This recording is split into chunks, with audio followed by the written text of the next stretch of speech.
अस्सलाम वालेकुम जी। राइव एंड में इज्तिमा में इस तरह से करते हैं, वज़ू वगैरह करते हैं।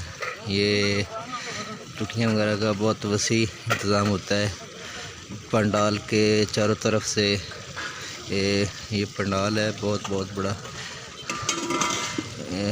बहुत दूर तक ये फैला हुआ है।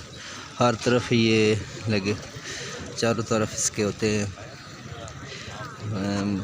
वज़ू करने का इंतज़ाम, गुस्ल करने का इंतज़ाम, वाशरूम का इंतज़ाम। ये सारे इधर वाशरूम के लगे हुए हैं, जगह बनी सारी वाशरूम की। वो सामने पानी की टंकी है, पानी की टंकी, उसके अंदर से पानी वगैरह आता है और ट्यूबवेल वगैरह लगे होते हैं यहाँ पर। और पानी यहाँ मीठा होता है, बहुत अच्छा मीठा पानी होता है।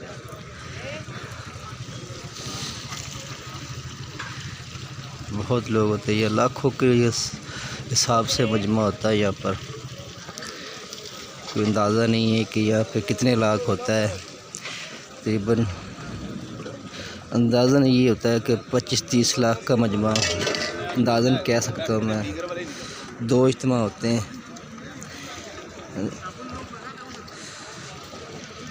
एक अभी ये पहला है, फिर नेक्स्ट एक हफ़्ता छोड़ के फिर दूसरे हफ्ते होंगे। राइव एंड इज्तिमा।